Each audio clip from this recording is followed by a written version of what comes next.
folks, welcome to the channel, The Agnostic Philosopher. That's me. I'm Don. I look at all subjects. Nothing bothers me. People can say the most absurd things in their videos and in my reactions and reviews of what they've got to say, and it doesn't faze me.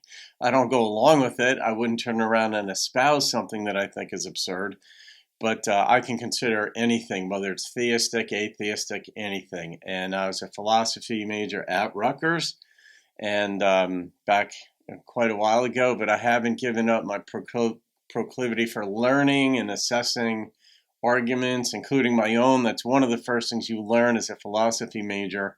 Even if not formally, you certainly imbibe it, that your first order of business is you need to have something to say, right? You have to have some thoughts on a given topic. What is happiness? What is justice? What makes something right? These are large topics, but you start small, bite-sized syllogisms, 2 premises and a conclusion, but you learn to assess, firstly, your own arguments. You learn to poke holes in your own arguments. You don't look to confirm them. You partly do that. You can't get away from that. Scientists, human beings do it in all of our fields of study, that you get an idea that something might be a certain way, whether it's cosmological, whether it's medical, in any case, and something's not been done before, but you kind of want to see if it's a possibility that it's that way.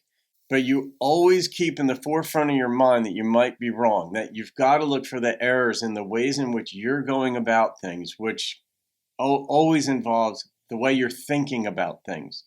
So you not only get thick skin, but you look for the errors in your own argument, and then if you don't find them, you share it with somebody that you know, and then let them poke holes in it, and if they can't, then you may have a greater basis for reliability.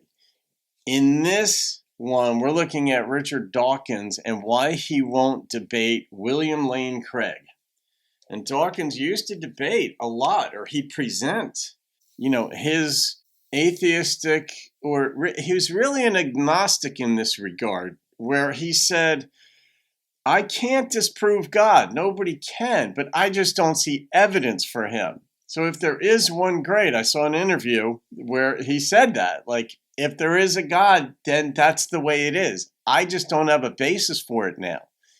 And that's a fair presentation of one's views. They may not be your views, but at least he's stating why.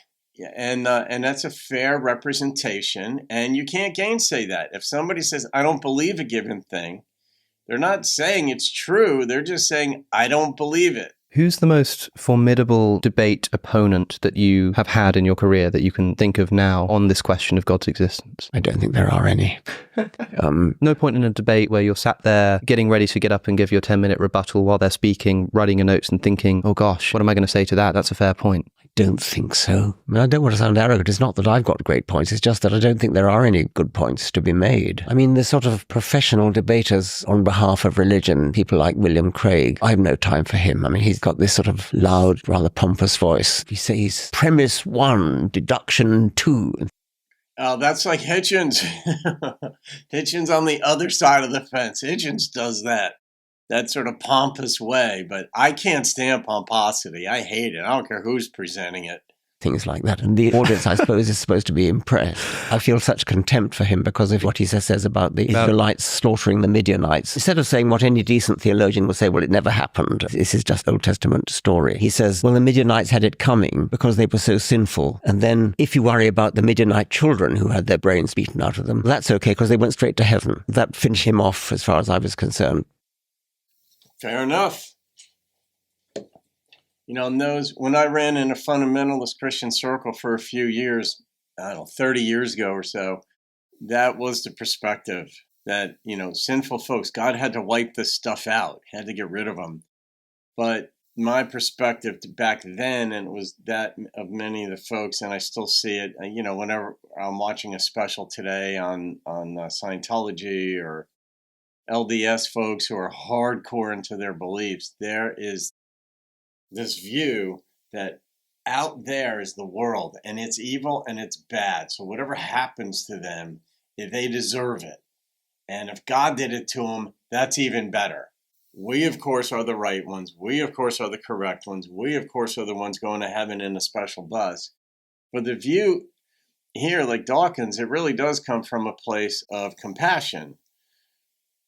That how can you justify as he said, beating the brains in of the kids of the Midianites? And it's a fair point. You really need to take them out of it. But then when he said, well, they go straight to heaven, they're kids, so we're going to give them a special dispensation. Well, there's nothing biblically about that. So if you're relying on the biblical text as your guide, there's nothing in there that says the kids go straight to heaven. So then that really looks like an ad hoc argument where it's just to preserve your current line of thinking. You've got to have these addenda to the mainstay of your argument to support it. So what about the kids? Well, what about the donkeys that they slaughtered and the horses and what about them? They're just animals. They don't matter. Well, if the lion is going to lay down with the lamb, and if that's literal, it would seem like they kind of matter. And if you believe that God created and preserved on the ark the animals, well, they clearly matter on some level. So how do we account for that? And these various addenda seem to contradict the idea of a compassionate, loving being.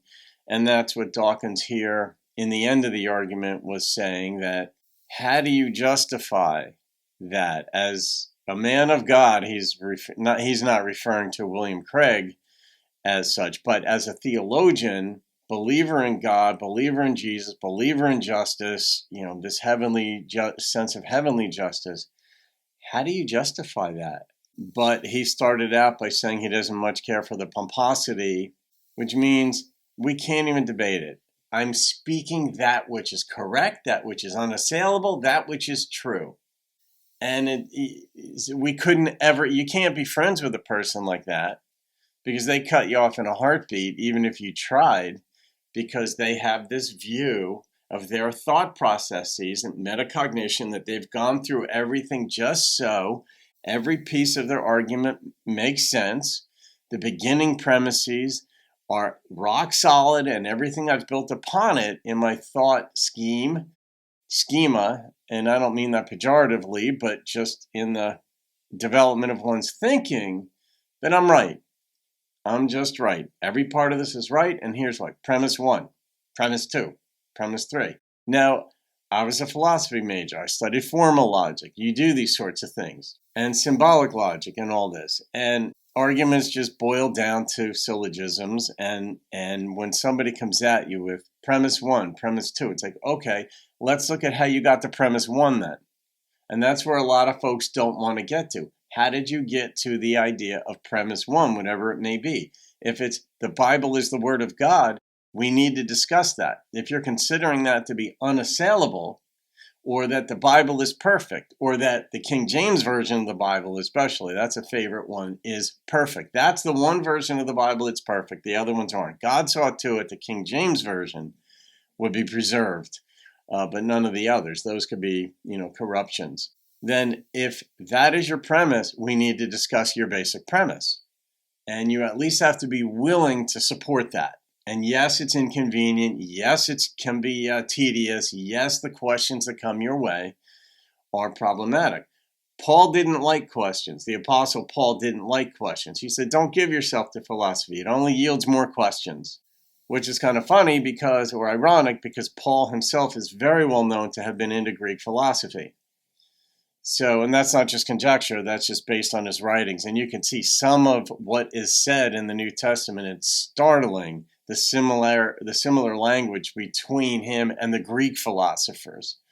So, ideas of justice, ideas of treatment of others, and so on. So, all right, folks, Richard Dawkins doesn't think that any Christian basically or any theologian has any good points. And so he's not a big fan of debating them. And he's never had a moment where he's like, uh-oh, that's problematic. Fair enough. That's his position on it. Hope you enjoyed that. Have a great day. See you on another video and keep thinking philosophically.